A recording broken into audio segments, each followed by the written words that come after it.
started doing Zen practice, and I did Zen practice purely for my own self. I thought this is something that makes sense. I wasn't trying to be a guy who was into meditation. I was sort of had a vague interest in Eastern spirituality, spurned by listening to Beatles records and things like that, and wanted to know what it was, but that was it. I kept doing the Zen practice for probably 10 years, or maybe more than 10 years. I moved to Japan, though, because I wanted to get a job. I wasn't working, and I wanted to find a way of earning money, and you could get jobs teaching English in Japan, so I did. Did that for a year. That turned kind of silly, and I moved to Tokyo so that I could work. I was in a different town before, a little town, and then I moved to Tokyo so that I could work on Japanese monster movies, which was a big passion of mine, and I found a job in one of the companies that made horrible Japanese monster movies. And that's when I started looking more seriously for a Zen teacher, because up until that point I had assumed I would go back to America at some time and then just continue what I was doing with Tim, but then it seemed like, okay, I'm going to stay here, so I better see if there's a Zen teacher. And it's very hard to find a Zen teacher in Japan. There are loads and loads of Zen temples, but most of them are not interested in teaching you Zen. They are there to serve the community. They do funerals. They do a couple other sort of ceremonies here and there. Not very interested in Zen practice. So I found a teacher named Gudo Nishijima who gave lectures on Saturdays, and it was very easy to attend his lectures because I was off on Saturdays and Sundays. And I could go to his talks, and went to his talks, went to his retreats. I'm giving the very short version here. For many years, and at one point he said he wanted me to ordain as a monk, and I thought that was the stupidest idea I'd ever heard in my life. Honestly, I just thought, that's dumb. You know, because it wasn't that, I didn't get into this practice because I wanted to become a monk. I just do it, you know, it's just something that works for me, and I do it.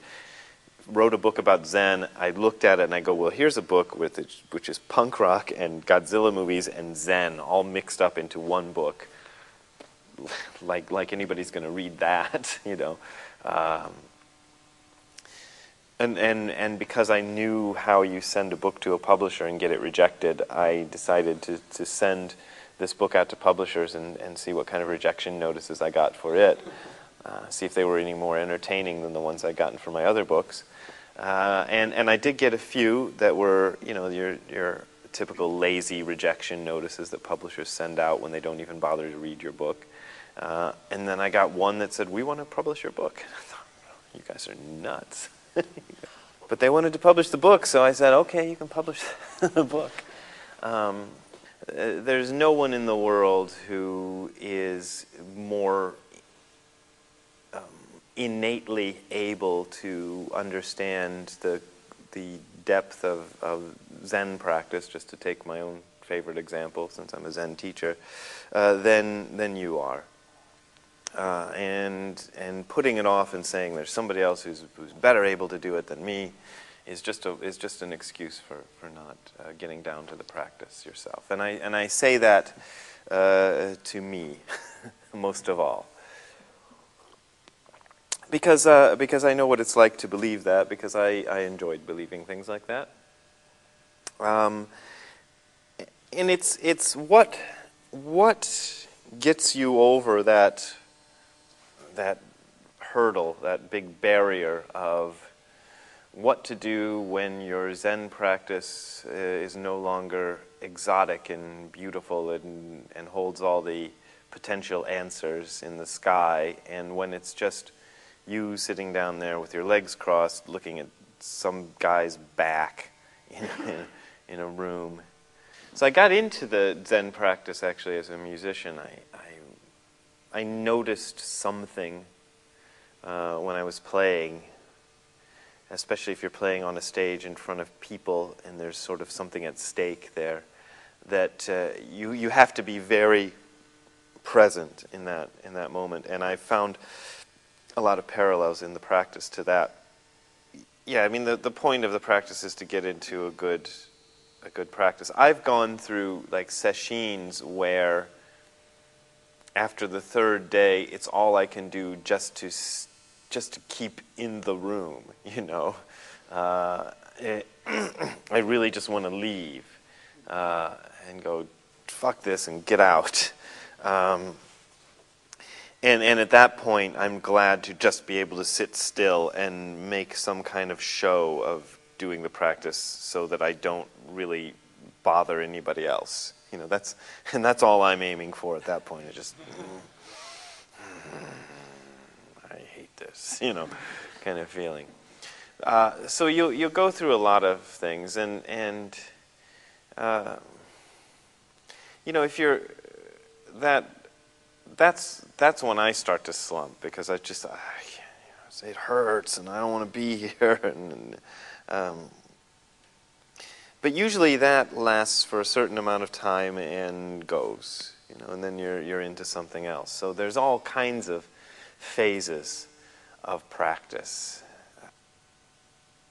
I mean, I can remember, I was thinking about this earlier today, actually, when I was sitting zazen. You know, all kinds of things bubble up about how when I used to talk about spiritual matters, this is long before I became a teacher of any sort, when I'd have conversations with people about spiritual matters, I would get sort of a buzz.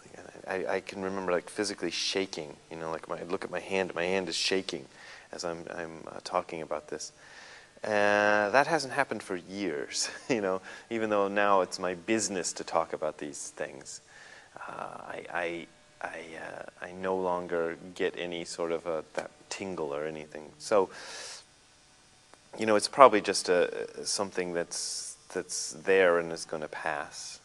It might be it's something about what your nervous system is doing during that good posture that maybe you're not used to, and once you become used to it, then it doesn't become so noticeable anymore. The way I speak these days has a lot to do with the Zen practice. When I do one of these so-called Dharma Talks, I try as much as possible to... It's a weird thing that I do when I do these talks, and here I am doing it now. But I try as much as possible to stay out of the talk, if that makes any sense.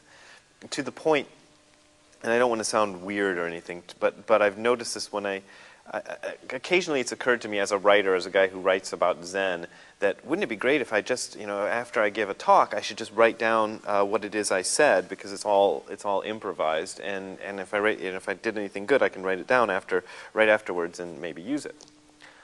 And I can never remember a single thing I've talked about. It's not like amnesia. I know I was there. I know I said a few things, but if I sit down there and try to write it, I don't know what it was. I can't remember it. So I don't know what a Dharma talk actually is. I don't know what's actually going on here. So in that sense, it's influenced by Zen, because I try to do a Dharma talk in the same way that I do the Zen practice, which is to just not intentionally organize any of it, you know, and just let it out and see what happens. But I'm still the same person as I ever was. So, and I've seen people who get into Zen, usually not teachers of Zen, but people who are sort of into Zen and sort of like to characterize themselves as Zen people, who will make a tremendous effort to be what they believe a Zen person ought to be. And I would, when I was beginning my practice, and still today, I would be surrounded by those people, and I would think, oh, that's how this Zen thing works. You try to turn yourself from who you originally were into a Zen person, you know, by speaking in this way and by acting in this way, and so on and so forth. I like this practice, I like this Zen stuff, but I can't I can't do the Zen person thing, because really seriously, it came down to either I give up on Zen, which I wasn't about to do because I thought the practice was so useful, or I have to give up on being the stereotypical Zen person, because it doesn't work for me. And I chose to stop working on being that kind of Zen person and just get down to the practice. I'm sort of still struggling about what my position is, because one of the things that happened on the few times that I gave the precepts was this feeling, and I don't want to, if this recording ever gets back to the people who've taken the precepts from me, I'm trying to be careful not to insult them. But I did get a sense of, oh, the famous Brad Warner is getting, and I'm like, fuck the famous Brad Warner, he's an idiot. So there was a little bit of like, boy, now look whose precepts I got, kind of feeling. And because of that, I decided, at least for the time being, to stop even giving precepts.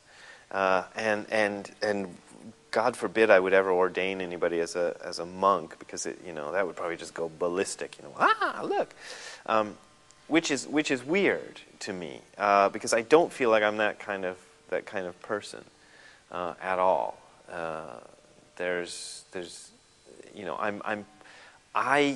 I honestly think if you wanted to ordain as a monk, you could do a lot better than me.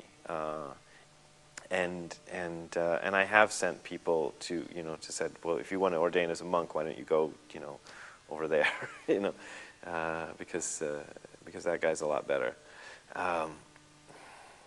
So I haven't done that.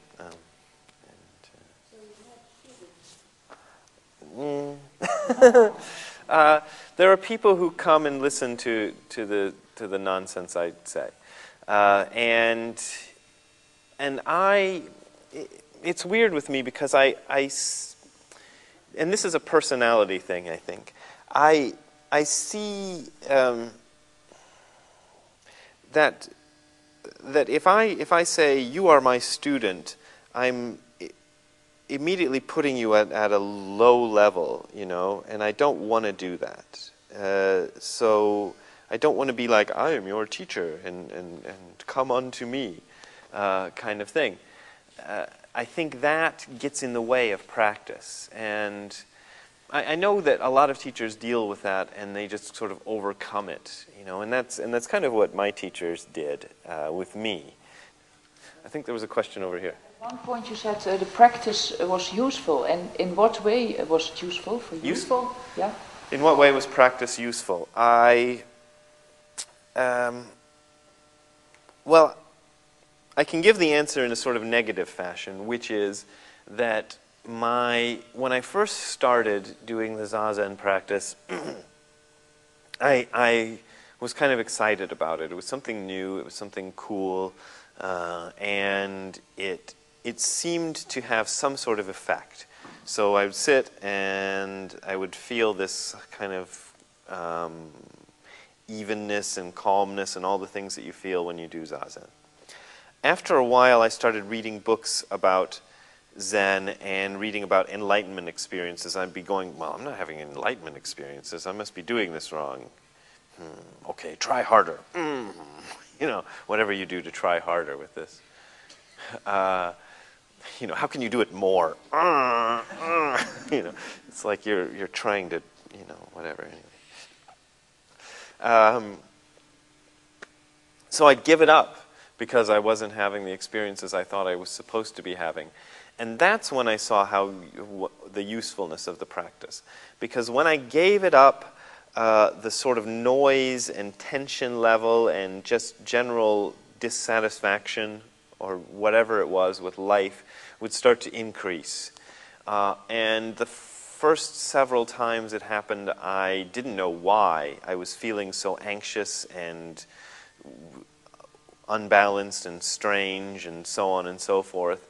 And then I would start to think, well, what am I doing differently? Oh, yeah, I gave up doing that Zazen practice that Tim showed me.